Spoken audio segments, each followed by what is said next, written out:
Good day, this is Sir Ben, and our lesson for today is about correlational analysis. Okay, we have a problem here. Determine whether or not there is a correlation between the grades of student in math and English.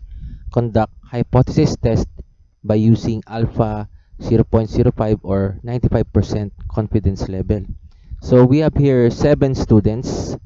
So our n here, n is 7 pairs.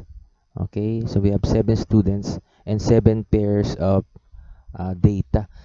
So pag correlation, we have two somehow related or associated variables which are continuous. So we will find if there is an association or no association between these two variables, which are the math grades and the English grades. Okay, so now we will do first the computation for the Pearson's R. Okay, so the first step here, using the table, we will include additional table for X and Y column. Okay, so ibig sabihin, we will multiply the data here in the X. We multiply X and the Y data. Okay, so ibig sabihin 90 times 82. No, this one 90 times 82. For this row, this is 7,380. Okay, and then for the second row, for student 2, 92 times 79 will give us 7,268. So we will do that for the rest of the rows.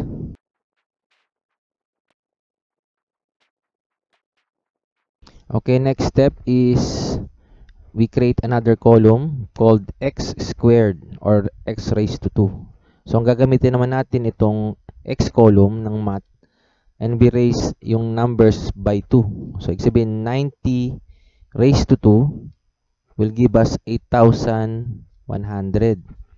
And then 92 raised to 2 will give us 8,464.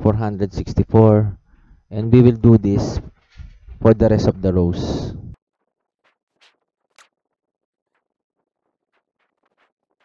Last will be y squared. So ito namang y, we will raise this to 2. Means 82 raised to 2 will give us 6,724. And then 79 raised to 2 will give us 6,241. And we will do this for the rest of the rows. Okay, next step, we will total each of the columns, no? So we will get the summation of x. Summation of x, we will total 90 plus 92 and so forth. Then we will total y. Summation of y, 82 plus 79 plus 81 and so on. Then we will do this for summation of xy, 7,380 plus 7,268 and so on. And then we will do this summation of x squared, and then we will do the summation of y squared. Okay, for our r formula is this one. Okay, we will plug in the values. So we have for the numerator n is 7 pairs. Okay, times the summation of xy, ito yan ano. So we have 52,434 minus, we have the summation of x, 637, and then we have times summation of y, 576. Okay, take note that please use the PEMDAS operation for this. Okay, so para hindi tayo mamali ng sagot. Okay, and then for the denominator, we have the square root of n, which is 7, times the summation of x squared, ito yun ano, is 58,035 minus the summation of x raised to 2. Okay, so itong 637, we raise this to 2. Okay. And then times, again square root, again 7, n is 7, and then summation of y squared. So we have, meron tayo ito, no? Summation of y squared, 47,474 minus, we have the summation of y raised to 2. We have 576. Ito yun, ano? And then we raised it to 2. Okay. Now we will compute this. Our r using our calculator will give us 0.25. Okay, let us see its analysis by using our table here, no, for Pearson's R product moment correlation chart.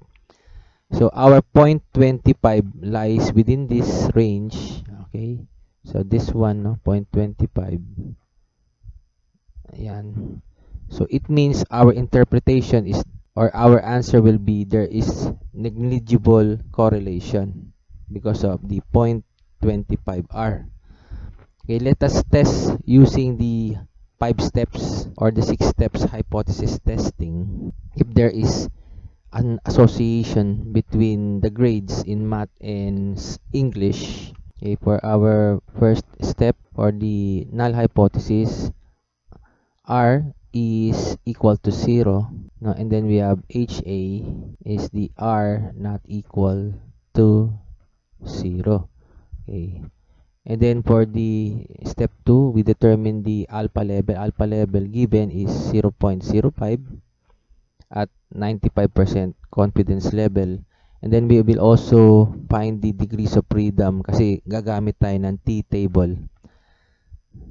Degrees of freedom here is n minus 2, where n is 7 minus 2. Therefore, df is equals to 5. Okay. So this step number 3. So since this is a the alternative hypothesis is not equal, we will be having a two-tailed test. So nandito yung ating tabular values or the t-critical value. So tingnan nga natin sa ating table with degrees of freedom 5 and two-tail using alpha 0.05. Okay, we have two tails, no? And then tingin tayo two tails, no? Then tingin tayo sa 0.05 alpha, ito yon. And then look down with the degrees of freedom 5. Okay, our value or the t critical value is 2.571. Okay, 2.571. Positive and negative. Okay. So meron tayo nitong negative 2.571 and then we have positive 2.571. Okay, for number 4, we determine the R. Na-compute na natin yun, that is 0.25. And then we will compute for the t statistic or the t value. T value formula is t is equals to R times square root of n minus 2 all over 1 minus R squared. Okay, so lagay natin yung mga values. R is 0.25 times square root of 7, yung n is 7 minus 2 all over 1 minus 0.25 raised to 2. So na-compute ko na yan. Okay, our t value is 0.6, okay, in 2 decimal places. Okay, for step number 6, we will do the decision or what is our analysis here. But first, no, meron tayong conditions. If the t computed value or the t stat is less than the t critical value, we will fail to reject the null hypothesis.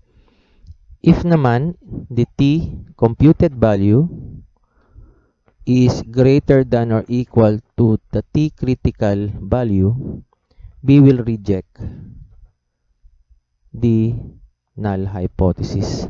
Since yung ating t computed, which is 0.60, the t value is 0.60, is less than the positive value of the t critical, which is 2.571. It is less than 2.571. We therefore fail to reject the null hypothesis, or we do not reject the null hypothesis. So therefore, our analysis here is there is no significant association between the grades in math and the grades in English.